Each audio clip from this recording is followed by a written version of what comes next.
All right, we have Bryan to share his testimony with us.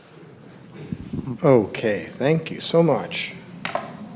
Let me just open and get set here. This actually works out much better for me. I thought I was going to have to be the act following Brian O'Reilly, and that was not going to work very well. So I'm your warm-up act, as it turns out. Today I have a testimonial in two parts. First part, I was born into a Catholic family, so I am a cradle Catholic. I was baptized 26 days, I looked it up the other day, 26 days after I was born, I was baptized. That sounds fast, but I think it was actually slow for its day. I was born during the holidays, and I think that messed up getting everything lined up. So that's how much of a cradle Catholic I am, I guess. My mother was New York Irish. She was very devout. New York Irish Catholic. My mother made sure that our Catholic faith was front and center in our family. My father was also Catholic. His parents were from what is now Slovenia. He was a bit more of a free thinker. Well, maybe I could use the word stubborn, perhaps. On again, off again, he'd withdraw from Mass attendance for a while, usually based on maybe a disagreement with a homily or something like that. Though he never actually lost his faith, he'd tend to come back eventually. But for much of the second half of my childhood, he was not active in our religion. In any case, both parents were still important to my faith formation in one way or another. Besides my mother's example, they sent all of their children, including me, to Catholic school. My first parochial school was St. Vincent de Paul up in San Francisco. When my family moved to Redding, up Northern California, I went to St. Joseph's School there. In those days, many of the teachers, of course, were religious sisters. They were great. I know there's a popular perception of nuns being harsh, mean, but that wasn't the case in my schooling. They were really kind, caring, and patient teachers. A good example of living their faith, I thought. Certainly none of these were the rulers across the knuckles kind of stuff you hear about. I think I learned a lot from them. I think, that helped build my foundation, my faith foundation. After that came high school. Now there are no Catholic high schools in Redding. So I went to a local public high school, Shasta High. I'd say go Wolves, basically. Of course, when I attended parochial schools, most of my friends were Catholic. In high school, not so much. When I did start high school, about the time I started high school, my parents got divorced. I have to tell you, I didn't think it was actually that bad a thing. My parents were kind of like gasoline and a match. In the spirit of Independence Day, which was last week, I would say it this way: I never knew when there'd be sudden fireworks in the house. Tough thing, though, was that my mother took the divorce hard. She turned inward. She really withdrew from everyone, including her children. I ended up having very little contact with her during that period. Since my father wasn't attending church at the time, it meant that I was on my own if I wanted to attend Mass. For a while, I managed to keep attending at least some of the time, but that's kind of tough for a teenage boy going to Mass by myself. Eventually, I stopped going, and that phase for me lasted quite a while, through the rest of high school, through college, and starting into my career after college. I would go maybe just to Christmas and Easter, and that was about it. But sometime in the years after college, I started developing an urge to re-engage with the church and with Mass. I guess the foundation built up first by my parents in my youngest years, and then by the sisters during my elementary years, was enough to allow me to look past the events that pushed me away from the church and make my way back. The timing was good. A couple years later, my oldest child, Katie, was born. She was an angel when I took her to church. It was very sweet. 2 years later came my son, Matthew, who was more of a challenge to bring to Mass. I swear, we didn't make it through the first reading many times before he got a little bit noisy. Usually he was a quiet kid at home, but for whatever reason, not during Mass. You'd hear him probably outside the doors. Now, my wife, Emily, was not a Christian when we first married, but she did attend a Catholic girls' school where she grew up. She was supportive of my engaging our children in our Catholic faith, including sending them to our local parochial school when we lived down in San Jose.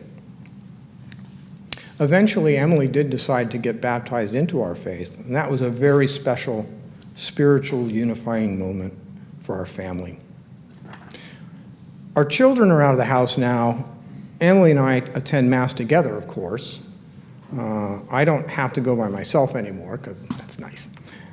In fact, Emily, I think, is much more involved in our faith than I am, certainly than I was before. It used to be that attending Mass once a week was, for me, the totality of my involvement. That was basically it. Emily, on the other hand, is always looking for activities to enhance her faith life. She does Bible studies, she looks up Bible studies, she finds daily devotionals that she can do, that type of thing. I think it is the case that adult converts to our faith, like my wife, don't take it for granted the way that some of us born into the faith sometimes do. By her actions, Emily reminds me to keep learning and keep asking questions and keep getting more involved in more than just Mass in my faith. I'm a better, more involved Catholic because of her. With that in mind, to wrap up this first part of the testimonial, I would like to say thank you to all of the non-cradle Catholics here, the ones who made a conscious choice as adults to join our community. Your positive energy and your engagement is a reminder to cradle Catholics like me not to take our faith for granted. When you grow up with it, it's always there. It's kind of easy to do that.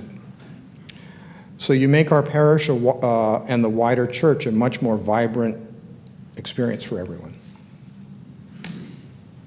So this is part 2 of my testimonial, and I'm going to name it When I Heard the Voice of God.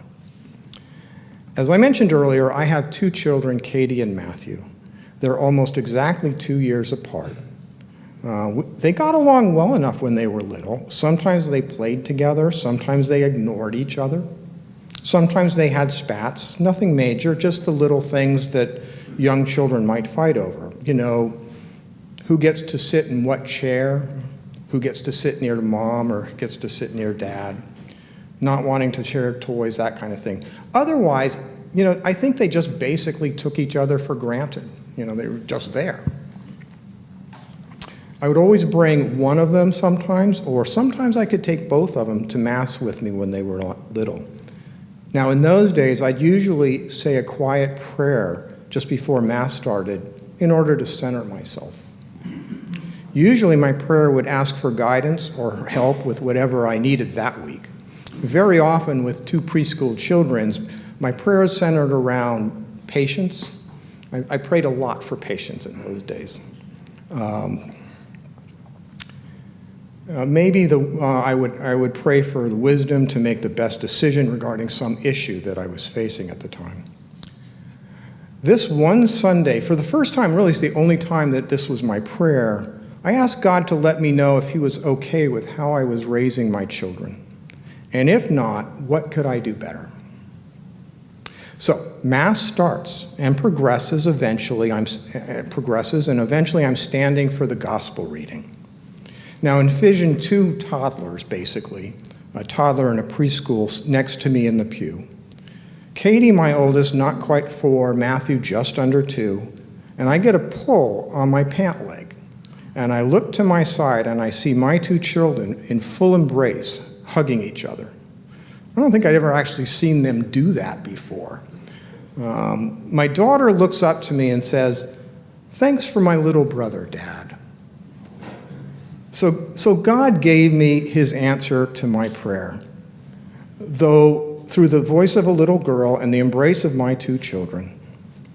At first, I took it to mean that God was saying, keep up the good work. Oh yeah, I'm doing pretty well. Later, as I thought about it, I came to understand God was telling me more than that. He was telling me to teach them to love. And I think I haven't let God down on that. So that is when I heard the voice of God, and his voice sounded just like my 3-year-old daughter. And that's what I have for you tonight.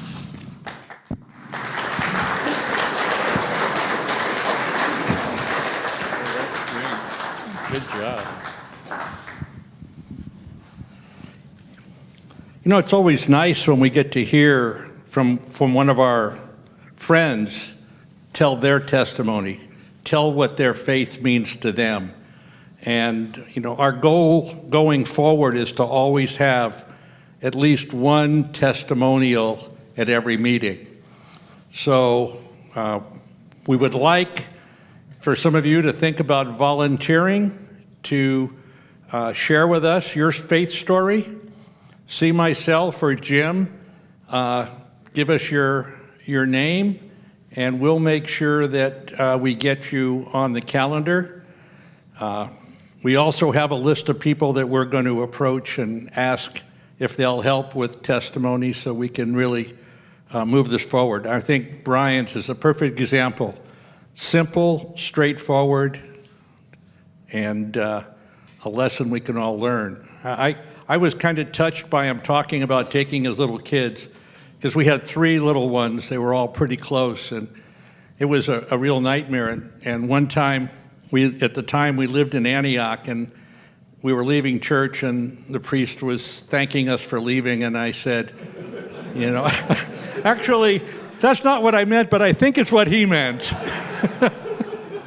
And he was thanking us as we were leaving. And I mentioned to him, I said, you know, I don't know when we'll be back, because this is a lot. And he made a comment that has always stuck with me. He said that Sunday mornings is the busiest time for the devil, that he's working overtime to keep all of us from getting to church. And over the years, I thought about that. You know, there was always someone that would show up without their shoe, or, you know, they'd come to the car and they'd be half dressed or whatever. You'd get back, and invariably my wife and I would be ready to kill each other over who was supposed to be getting these kids ready. So, Bryan, we all share your story, and I remember that priest who was probably very glad to see my kids leave church, telling us it's a busy time for the devil on Sunday morning, trying to keep you from getting here. So with that, I'd like to bring up our featured speaker, Mr. Brian O'Reilly. I know that everybody in this room knows Bryan. He kind of does everything in the church. And whenever you talk to Bryan, he's got a joke for you. So before you start, I have my favorite Irish joke that I want to share with you, Bryan. It's Pat and Mike. I'm sure you've heard 1,000 Pat and Mike jokes. And if I try to go into a brogue, maybe you can help me with that. So Pat and Mike are walking down the street in Ireland, and they come to the cathedral, and Pat says to Mike, Mike, I think I'll go in and have me confession told. Will you come with me? And Mike says, no, Pat, you can do that.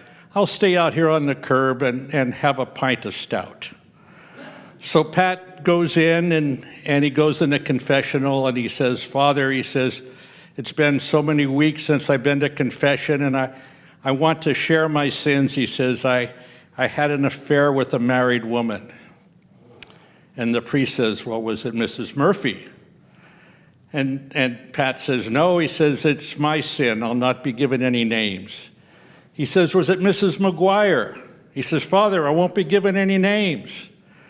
He says, was it Mrs. Cunningham? He says, Father, I've told you it's my sin. I'll not be sharing any names with you. And the priest says, well, Pat, then there'll be no absolution for you. Get out of the church. So Pat goes out. He sees his friend Mike sitting on the curb. And Mike says, Pat, did you get the absolution? And he says, no. He says, but I got 3 real good leads. So with that, here's our friend Brian O'Reilly. Thank you, gentlemen, for inviting me here tonight. I'm really privileged to be here. A little suspicious, though, coming after Father Mark and after Brian. You know, what's left? But anyway, I'm glad to be here. And, incidentally, did any of you guys lose a bundle of $20 bills with a rubber band around them? Because if you did, we found a rubber band. But anyway, for a start, I will tell you my Irish one. It was about the President Biden. He was on a trip to Europe and he went to Rome and he met the Pope. And he's with the Pope and he sees there's a glass case there with a gold telephone in it. And he's curious. He said, what's that for? And the Pope says, that's our direct line to God. So President Biden was really amazed and he said, I'd love to speak to God. He said, well, we never use it. He said, it's so expensive. The distance is prohibitively expensive. And President Biden says, don't worry, the American taxpayer will pay the bill. So we had a nice chat with God and it was wonderful. But about 2 weeks later, he's in Ireland and he's with Michael Higgins, the President of Ireland. And he sees he has a gold telephone. And he says, I know what that's for. He said, that's your phone to God, right? He said, yes. And President Biden says, you know, I spoke to God from Rome with the Pope, and I know it's very, very expensive, prohibitively expensive, but I'd like to talk to God for a minute. And President Higgins says, sure, Mr. President, you're in Ireland now. From here, it's a local call.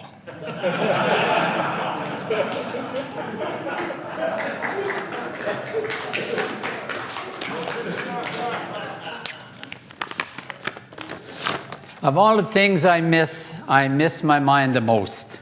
So I had to make some notes. I was born in Dublin, Ireland in 1939. I was the youngest of 5 children. At one time, we had 4 of the children were in 3 different hospitals in Ireland. Now, there was no phones and no buses back then. I don't know how my mother did it. Unfortunately, my 17-year-old brother, he didn't get home. He died of TB. And my childhood, unfortunately, was adversely impacted by alcohol. And it had a big impact on our family. We could not invite people over. And there were other families who wouldn't let their children come to our house because of this. And when I was about 8 years of age, I made a vow to myself that I'd never touch alcohol, I'd never drink alcohol. That's how badly affected it was. And to this day, I haven't touched alcohol. I have great admiration for social drinkers, but I didn't know any. So anyway, when I was about 16, I started working in Dublin. And I volunteered at the church, I did soccer leagues, we ran dances for young people, all the things you do. And at one point, our group wanted to go on an outing, but we didn't have enough money to rent a bus. So there was another group in another part of Dublin, they were in the same boat, so we got together and we rented a bus and we went on the outing. And it was on that outing that I met my wife, Pauline. And a few months after that, we went on a hike with this other group. And on the way back, we stopped at Pauline's house. And Pauline introduced us to our parents, and people were shaking hands, and came to me. I said, Mr. Denny, I'm Brian. I'm your future son-in-law. Well, he was laughing, but he's not laughing now. But in any event, we were doing this work, and Paul and I we both joined this group. Back in Ireland back then, jobs were scarce, and people had to emigrate to other countries for work. And there was a group called Viatores Christi, which is Wonders for Christ.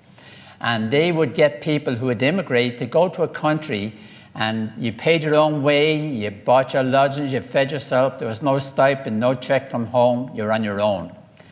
But their plan was that you would spend your spare time volunteering to make that community a better community. So 4 of us signed up to go to Lima, Peru. And I saved my money and we went to Lima, Peru. Pauline and this other lady got a job in a convent. They were teaching English. When I got to Lima, it was a beautiful city. They had beautiful plazas, Plaza de Armas, Plaza San Martin. It was really beautiful. But what I remember first about Lima was the poverty. On the River Rimac, there were shacks just outside town where people were living. There was no sanitation, nothing. And that was my first memory. And then I got a lead on a job.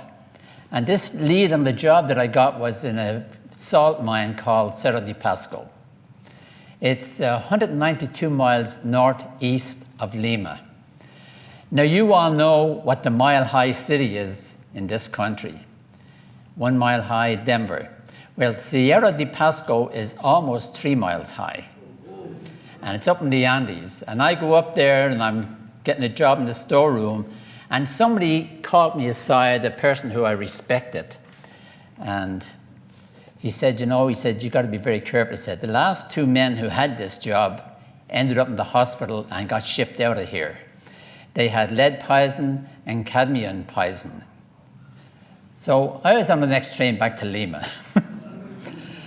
Later on, a few years after that, the Peruvian government declared that city a hazard. It was so polluted. And they said people had to vacate the city. And the people said we had nowhere to go. So the government couldn't do anything. There was nowhere for them to go anyway, so they're living there still. The BBC later called that the most polluted city in the world. So I got back to Lima, and I was working in Lima. When I got back to Lima, and our plan was to stay there for 2 years and then go back to Ireland. But when I got back to Lima, there was a lot of unrest in the city. Protests, unrest, it was an ugly scene. And the police used to go around in these armored trucks, and they used to spray people at protest meetings with dye. And then later on they'd come by, and anybody with dye on their clothes was subject to arrest. They suspended all civil rights. It was a mess. And then we ended up having a coup. The president was deposed. And shortly after that, I was walking on the streets of Lima, and I saw these army trucks going around grabbing people off the street and putting them in the trucks. I said, this is like a movie, watching this. Well, pretty soon the truck stopped and they had armed guards. They jumped out and they put me on the truck. Another guy was selling newspapers for his bike and his newspapers on the truck, and took him too. So I got down to this prison. We were all lined up. And after questioning and being there for a while, they told me I was free to go. I had gotten caught in the Peruvian draft. That's how they get their soldiers down there. So anyway, shortly after that, I had a reoccurrence of an eye infection that I had in Ireland. I'm legally blind in one eye, and this eye was subject to problems. So I went to a doctor. He said, I can't help you. I can't get the medication you need. So he said, if you go to New York, I have a friend of mine who's a doctor. He'll treat you. But I had no money. So anyway, Pauline was teaching at the convent. She was saving money. So I borrowed $200, and I got a plane ticket, and I ended in Miami on, I think it was December the 6th, 1963, or no, it was March 3rd, 1963. I started in New York, and I was renting a furnished room for $12 a week. And I was working, I was doing all kinds of jobs. I listed some of them, there were so many. Let's see, what did I do for a living? Yeah, I started out, I was working $1.50 an hour. I was delivering newspapers, pumping gas, full of brush, door-to-door salesman. Remember those guys going door-to-door with full of brush? And I was a bartender, I was a waiter, and I did a diaper service delivery, sold insurance. I was an investigator and a claims adjuster. And that period in New York was better than any 4 years I could have spent in Fordham University. I learned so much about life, and it was beautiful. It was an immigrant experience, and I wouldn't trade it for anything. I did some foolish things. The first time I went to a laundromat, and I'm putting clothes in the laundry in the machine. It says, half a cup of soap. I said, a cup would be better. So I throw in the cup of soap. Pretty soon the suds are coming up and I'm embarrassed. There's some women watching me. I took my hat and put it over this thing. My hat raised up. And I said, I think the machine's defective. They said, no, you dummy, you didn't read the instructions. While I was in New York, and 9 months after I got there, Pauline left Peru and she came to New York. And 4 or 5 months later, we got married. We have 5 children and 10 grandchildren. But New York was an experience. It was the true immigrant experience. And it was, for me, it was great. I learned so much. So we were in New York, and then I got sent up Syracuse, New York for 2 years, and came back to New York. And then I was up in Rancho Cordova. I got transferred to Rancho Cordova. And I was in a parish called St. John Vianney. And I was very active in that parish. And when I was in New York, I used to also do prison ministry work with the St. Vincent de Paul. The prison there was called the Manhattan House for Detention for Men, also known as the Tombs. And that was very, very enlightening. The chaplain there was Father Larry Gibney. He was the chaplain to the inmates and the correction officers. And there was a riot in the prison and everybody had to vacate. Father Gibney stayed with the inmates. So about a week later, everything was taken care of. The correction officer came back in again, but they wouldn't accept him as a chaplain. He had to leave. But now I think in 1973, we moved down here to Livermore. On my first Sunday at St. Charles, Jean Ryan and Mary Potter came over and greeted us and welcomed us. How many people remember the people who remembered you at St. Charles who greeted you? I do, because I was amazed that these 2 ladies came over and greeted us. Back then in Livermore, there were very, very few services for the needy people, very few services. So at St. Charles, we had ministries, and what we would do is we would have the parishioners cook meals and then bring them to church at about 12 o'clock. And then we would take all these meals and drive into Oakland. There was 2 parishes, combination of 2 parishes, St. Andrew's, St. Joseph's on San Pablo Avenue. And we take the meals there and they would feed the people. We also used to carpool into the St. Vincent de Paul dining room down in Oakland. Later we were doing work with the homeless. We would go in and cook breakfast at 5 in the morning. So none of this is new to St. Charles. We've been doing this for a long time. And in about 2000, well, we used to also work with Habitat for Humanity. We all know Habitat for Humanity. And Scott Miller, I think it is continuing today working with, in the name of St. Charles, working with Habitat for Humanity. But back then, we built houses in Livermore. That was with St. Charles and several other parishes, churches in town. We got together and we built 24 houses we built, 22, but they are 3 and 4 bedroom homes. And we had about 30 to 40 parishioners who actually worked on these homes. And not only that, we had more parishioners who would go to city council meetings, because anytime you want to build affordable housing, there's always objections. So we had to get people in there to speak up in favor of affordable housing. And St. Charles parishioners came through. We'd have 30 people and they'd say, I can't talk. Don't ask me to talk. We'd say, no, just stand up when we ask you to stand up. So when it came their time, we'd say, if you've got 30 people who want to speak, you get 3 minutes each person. However, if you acknowledge them, we'll just have them stand. Yeah, we'll acknowledge them. So they stood and they got recognition. So, yeah, we built those houses, Habitat, and we then also worked with the Oakland Catholic Worker. And they're working with refugees from all over. Is that me? Oh, refugees.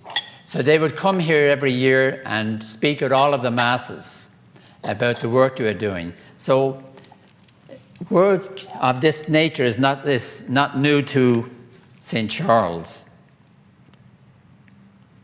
In about 1999, I had made a decision I want to do more volunteer work. So I retired and told my boss I was going to do more volunteer work. You are men of faith, and I am amazed when I come in here. The feeling when you walk in here, it's so warm, genuine. No phony stuff, it's all genuine. I look at you men, I say, wow, these men are amazing. I don't think there's any other parish around here that could have 40 men in a room at night, all sitting here, men of faith. It is amazing, and I am privileged to be here. For me, I'm not much of a spiritual reading person. I used to run a lot when I was in Oakland, and my big thing was bumper stickers. I used to love to read bumper stickers. They, to me, were mini homilies. No, really, I'd read it and I'm running, I would think about it, and it stayed with me, and there was always a place for God in this. Some of the ones I remember, bumper stickers are mini homilies. Okay, exercise daily, walk with the Lord.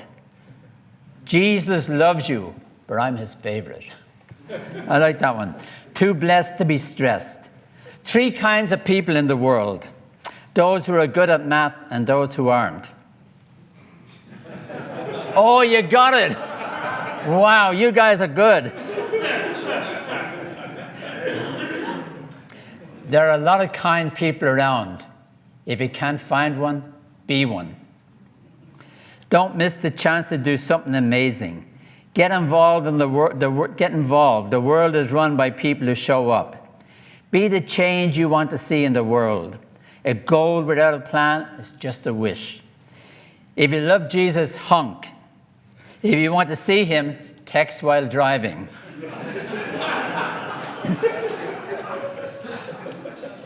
So these were my homilies, and I used to think about these, and I loved those. I used to love, and I miss them nowadays. If I run nowadays, you don't see anything. You just see dump this person or dump. It's negative now, but these were positive. Another thing I've been doing for years, I drive a lot in Livermore on my own. When I'm driving on my own, I used to hate traffic lights in Livermore.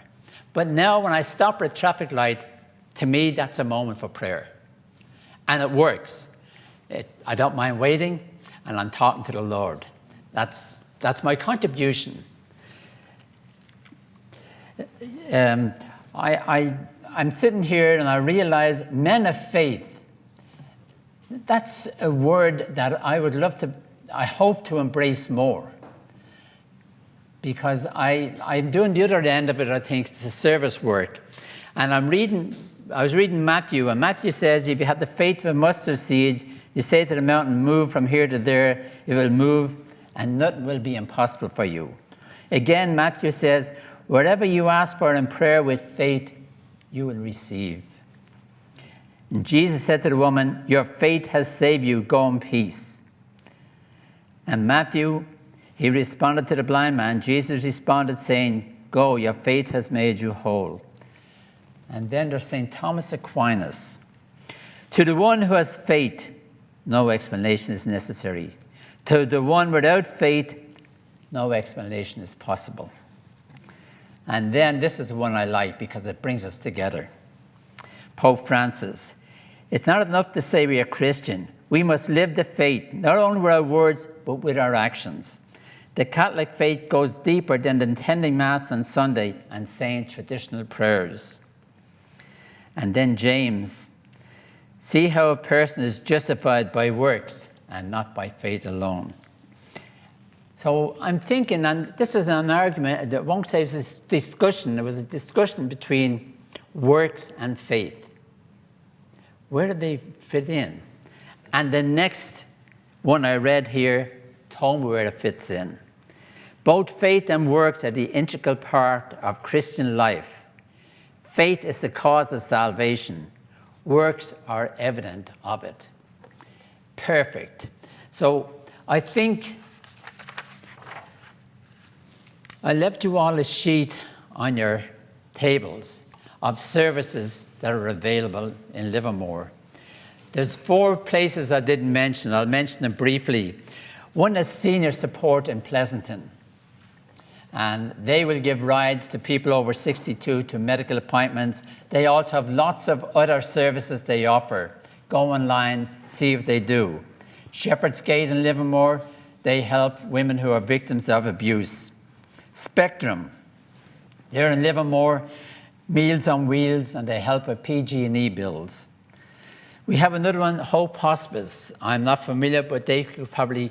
So what I'm trying to say is, to supplement your great faith, you may want to get involved in work. They supplement each other. So I'm giving you all these lists to look at these places, and it's up to you to find a place that fits your niche. Now, it's not enough to go to one of these charities or one of these non-profits and say, I want to volunteer. I think I give you 2 hours on every 5th Tuesday, give or take. I might miss 1 or 2. I have golf games. That's not going to do it. They need people who are going to make a commitment. They'll say, I can come every Tuesday from 2 to 4, and except if I have a dental appointment or if one of my children is sick. But they need people who can make an honest commitment. If these haphazard commitments don't help them because they can't plan on it. And very often what they're doing, they need people who can go pick up on certain days or do things. And if it's haphazard, it doesn't work. So it's got to be a commitment that hurts. And what I mean by that is a commitment that you feel you're making. It's not, if I have any spare time, I will help. No. They need people who are committed. And I tell you, it is amazing how you feel if you're doing it. I've been doing it I've been picking up, I retired 23 years ago. And there are 3 people in Livermore I'd like to mention. One is deceased, and that's Monica Vasey. Probably a lot of you knew Monica Vasey and her husband Steve. And Monica, 22 years ago, was working with the Open Heart Kitchen. And it was in its infancy back then. And she worked day and night with that place. I used to go and pick up from Nob Hill, and then I'd call her and tell her what I got as a donation, and then she went out and bought food to supplement that to make food for the homeless. The other person is Donna McKenzie. Donna McKenzie is in charge of the homeless refuge, but it hasn't been operating for 2 years because they can't have people sleeping on the floor together in the hall. But that hasn't stopped her. She's out 7 days a week working with the homeless in Livermore and Pleasanton. Her husband, Bob, died a few years ago, but she continued, and this is her life mission. She's a parishioner here. Monica was a parishioner here. And another person is Gary Gomes. Gary has been working with the Open Heart Kitchen for over 20 years. He's doing community outreach. And this is a van they have, and they have hot meals, and they go out 6 days a week, and they go along the creek. We call it the creek. Anywhere where the homeless congregate, they go. Now, the police move them along, so it's a moving target. 1 week they're here, another week they're here. But they go find out where the homeless are, and they feed them. And that's Gary Gomes, and he's a parishioner here also. Another thing that I'm working on, it's called Med Rides. I have some information here on... I'll just read this for you. One of the realities of life is that we're getting older. St. Charles was established in 1964, and many of our founding parishioners are still with us. We are an aging parish, and with that comes some health challenges necessitating doctor visits. In our area, there are 2 groups that offer rides to doctor appointments to people who have no family or friends available to take them. Senior support of the Tri-Valley, they'll take people over 60. And this is something you may want to consider going and volunteering with them. Wheels, Dial a Ride, and a para-taxi program. There is a charge, but they have what they're doing. We do have a group of parishioners who may be available to take a parishioner to a doctor appointment in the valley. In addition to travel time, we allow about an hour, give or take, for the visit. So if you're going to do something like that, you have to probably allot 2 hours mentally. We don't publicize what we have, what we're doing here at St. Charles, for good reason. But we want people to know, and it's word of mouth. We're letting, especially the seniors, know that if you don't have family and you need a ride, give us a call. So that's another thing we're doing. I also am the funeral coordinator at St. Charles. And about 2006, we had a funeral and everything went wrong. And I went to Jan Potts, who was here at the time, and said, Jan, you need to organize this. So guess what happened? I'm the funeral coordinator. So anytime there's a funeral in the parish, I get the call. I arrange to meet with the family, and we plan the funeral mass. And then I arrange to get the cantor and the pianist and make sure the church is available. I make sure father's available. So there's lots of areas that one can volunteer their time. One area that I could take 2 or 3 hours to talk about, and that is affordable housing. How am I doing for time? Anybody watching me? 2 more minutes? Okay. But anyway, affordable housing. If you are paying more than 30% of your income for housing, that housing is not affordable. And you know, you look at a 1-bedroom apartment in Livermore today is $1,500 a month. That's $18,000 a year. So you got to make $54,000 to be able to afford it. You're making $20 an hour. It's $40,000. You can't have affordable housing. We are losing people every day of the month. They're moving over the hill. They can't afford to live more, especially our Hispanics. We're losing too many of them. They're being replaced by more affluent people from Europe, Caucasian people, and people from certain parts of Asia. And it's a sad fact that we need more affordable housing.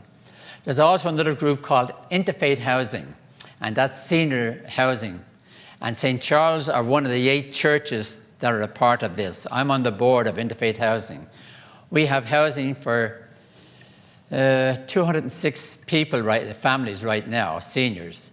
And we are in the process right now of building another 140 units. And the ones we're going to build are going to be down the end of Pacific Avenue, where the skate park is, down that area. The 3 places we have now are Arbor Vista, Vineyard Village, and Hillcrest Gardens. And these seniors are living in paradise. And some of them, they may be only paying $300 a month. And that's because it's affordable housing. If their Social Security is $900 a month, they pay 1/3 or less. So there's so much happening. I could go on, but you told me I got 2 minutes left? Yep. Okay, then. Thanks, Bryan. You're welcome. That was...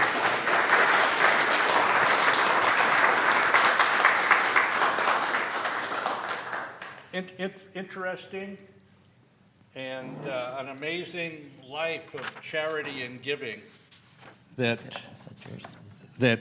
we could all take a lesson from. I mentioned before we would like some more volunteers for testimonies. If anybody feels that the Lord is leading them to give a presentation such as Bryan's, please let us know about that also. We'd like to take a few minutes now and let you as a group think about some of the things that Bryan talked about. So we have 3 questions. We would like each table to discuss either question 1 or 2, not both of them unless you really, really are led to do that. But we would like everybody, all 3 tables, to also spend a few minutes thinking about your personal commitments to grow closer to God during July, August, and September, leading up to our Saturday retreat in October. So we're going to take about 15 minutes. Let everybody share either questions 1 or 2 at each table, and to commit yourselves to what you're going to do over the next few months to grow closer to God. So why don't you go ahead, share, and we'll get back, and each table could pick one person maybe to tell us what question you picked and what your thoughts were, and then we'll have hopefully a few minutes for general questions and answers for Bryan. Okay?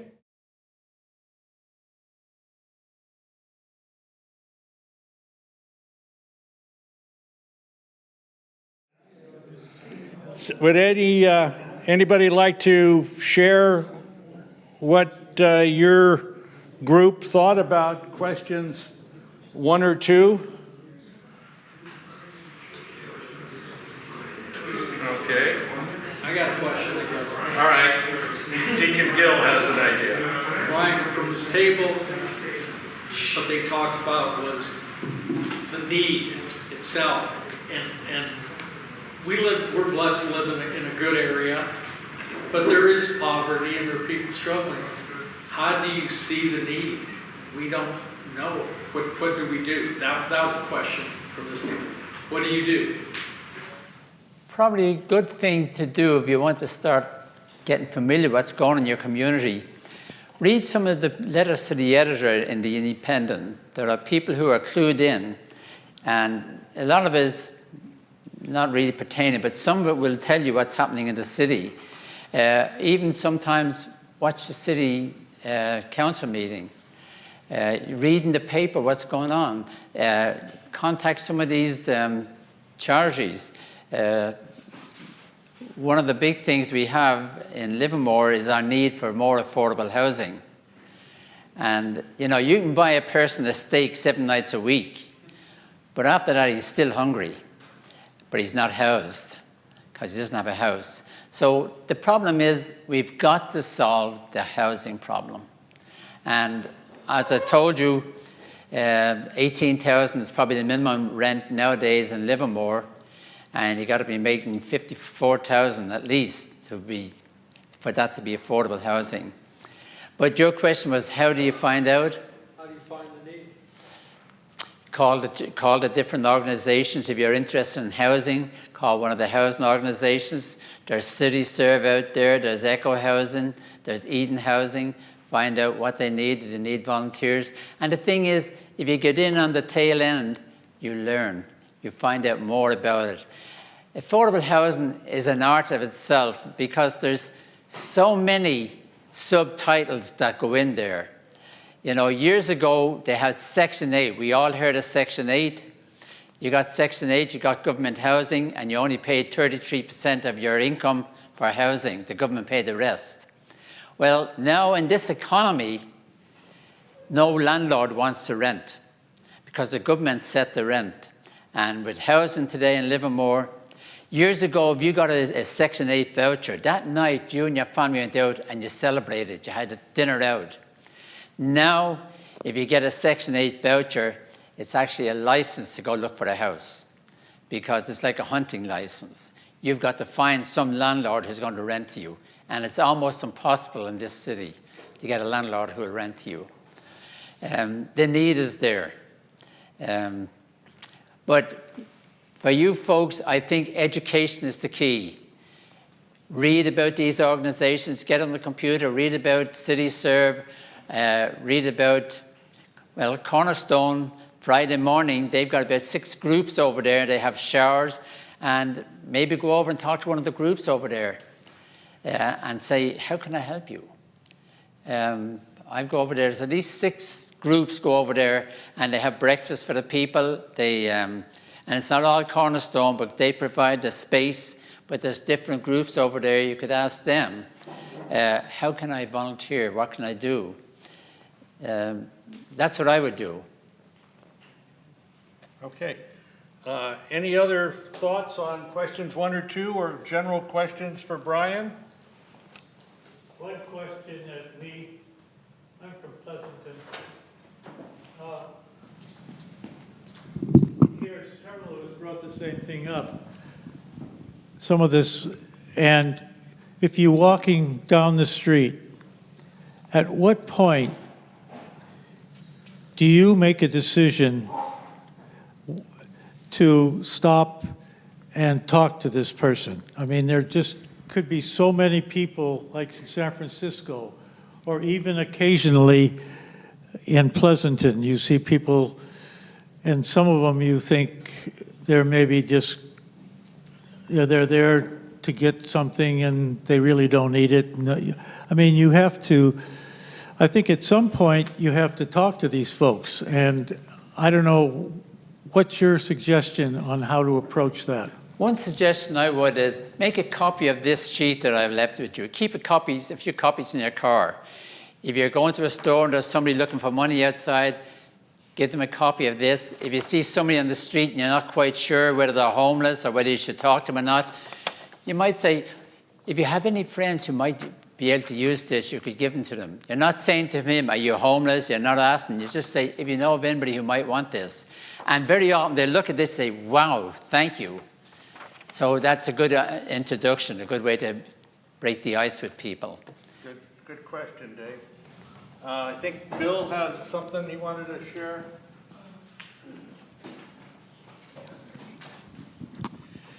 I found that the best way for me to handle that is if I drive like into a parking lot and there's somebody there panhandling, I pray.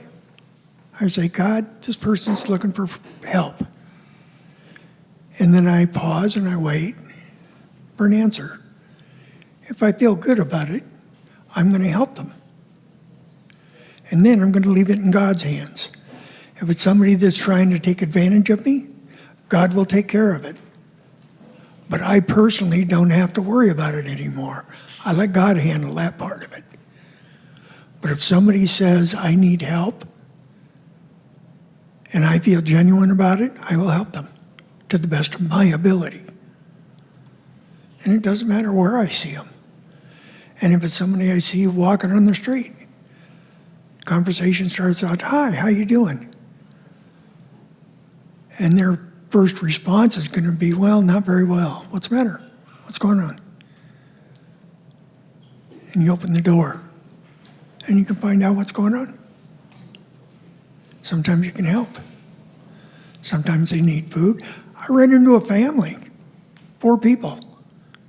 They hadn't eaten in a day.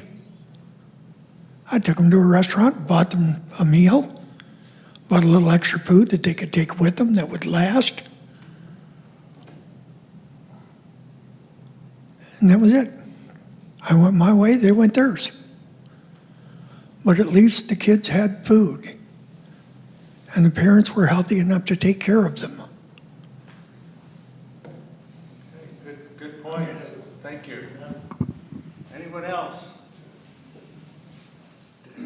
Don, I think the microphone is on its way by our special courier. Thank you. Yeah, we were discussing number 2 here at this table, and a lot of us feel that, you know, you need to help the homeless people. But you get to a point, if you're confronted by some of them, you don't know how to act. You know, do you back off? Because sometimes I've had it happen to me personally. If you try to assist, then they started getting aggressive, they want more. Or, you know, can you do more than that or whatever. I have a person in my family, she was a sweet young lady, excellent soccer player, and she got into drugs many years ago. I've tried to help her several times. She lived with us for a while, and she couldn't follow any rules. You know, I mean, nothing, even when she was in school. The last time I seen her was last winter, and somebody drove her by the house, and she starts playing a game, you know, gee, Uncle, how you doing? I love you, I love Auntie. And I'm going, man, here we go again. So it gets disheartening, because then she says, I got no place to stay tonight. But knowing her over the years, if I let her spend the night, I wouldn't be able to get her out. So you run into a dilemma that, what do you do? Where do you draw the line? Do you try to make a personal judgment? Which, unless you know the person, how do you do that? So, you know, when I don't know people, I try to do what I can, and if I see it's not going to be a good situation, then I just say, we got to end it, you know, and back away from it. But, you know, it's not an easy thing to do. And I've seen personally with me, and I know other people had the same situations. Some were alcoholics, you know, that they would, I'm going to go straight, I'm not going to drink anymore. Help me, you give them some money, and they do the same thing again. So I don't know where to go with that, other than use your instincts to a point and try to help. You have to use your instinct. That about 6 years ago, the city published some information that about 30% of the homeless are either mentally or physically or addicted. And actually, I believe the numbers are around 70% of the homeless are either mentally ill, physically ill, drug addicted, or alcohol addicted, or a combination of all of these. So yes, you've got to watch out for your own safety and use good judgment. Unfortunately, many years ago, the feds closed down the mental hospitals, the city followed suit. So today, when you think about it in reality, the only mental health expert out there is the local cop on the street. And if anything goes wrong, they blame the cop on the street, which is not right. They need more mental health out there. And the cities, feds, and the states are dropping the ball. They don't mind throwing out a few million here and there to help out, but nobody's willing to tackle that problem. What do we do with the mentally ill people who are walking the streets of Livermore today? Nobody is doing a thing. If you go down First Street there at the hospital, you see one lad, he's laying there 7 days a week from 6 to 8 in the evening. He just lays there. He won't engage in conversation. It's obvious these people need mental health treatment, and it's not there. And we can't do it. We're not experts. We're not trained. But the feds, the states, and the cities, they won't address the issue. They would rather throw money to some charity to take care of it. And that's not the answer. So in your case, yeah, I'd use judgment and not place myself in danger. Okay. Bryan, thank you very much. Great evening to have you here. Well, I hope you find that roll of $20 bills. I've got one more to share with these people. Have at it. Okay. There's a guy, his name was John, and God came to him and said, John, I like you. You're a great man, and I'll give you anything you want. And John thinks for a moment and says, wow. He says, well, he said, God, it just so happens I've got some health problems and I can't fly. And I have a brother in Hawaii, and likewise, he can't fly. So I'd love a bridge from San Francisco to Hawaii so I could visit my brother. And God rolls his eyes and said, that's quite an undertaking. I can do it. He said, we can do it. But think of the environment, what's going to happen, drilling and bridges and girders and lighting. Isn't there something more practical you want? And John thinks, he said, yeah, he said, I've been married to my wife Mary for 48 years. God, I'd love to be able to get into the head of a woman, to figure out what she's thinking. When I ask my wife, what do you want to do? Nothing. How do you feel? I'm okay. What is she really thinking? What's going on in that head of hers? You say, you want to go somewhere? I don't mind. And then God stops him and says, listen, did you want 1 or 2 lanes on that bridge?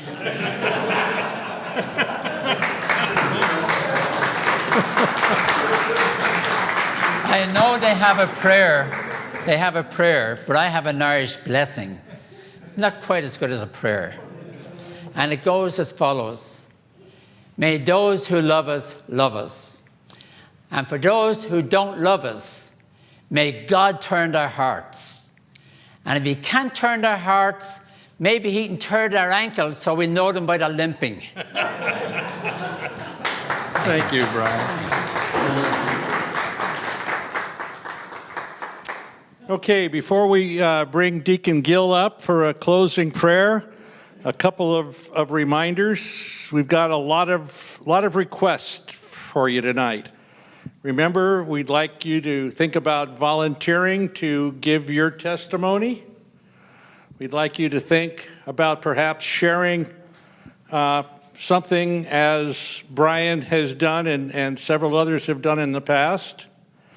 We really would like for each of you to think about one of these 10 points or one other of your own that you can commit to over the next couple of months to further develop your relationship with God.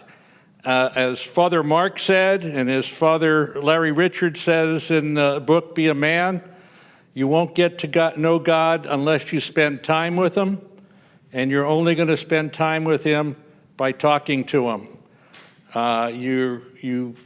Many of us are married. We got to know our wives by talking to them and spending time with them. And so that's what we would like to be one of the things that we accomplish this year with Men of Faith, is for everybody to get a little closer to God. Think about what you can do over the next month, 2 months. Get ready for our October retreat. If there's a lot of interest in information on the homeless, both Pleasanton and Livermore have police officers assigned specifically to the homeless, and we could invite them in to give a short presentation and answer questions if it's of interest. So if it is, let us know. And the last thing, Steve, would you stand up for a minute? When Steve started cooking the meals here, he had a full head of black hair. He looked like Elvis. But because he never knows how many he's cooking for until the night before our meeting, if you could do us a favor, and if you think you're going to be coming to a meeting next month and every month thereafter, we'd like all of you to come every month, obviously, but be sure and register online as early as you can. Jim's putting out some cards that have the little fuzzy box you can sign your phone to and register, and we'll send out reminders, but it's a big help to us. We'd like to have Steve get that full head of black hair back. He really did look like Elvis at that time. So, and with that, Deacon, if you would be nice enough to help us with the closing prayer.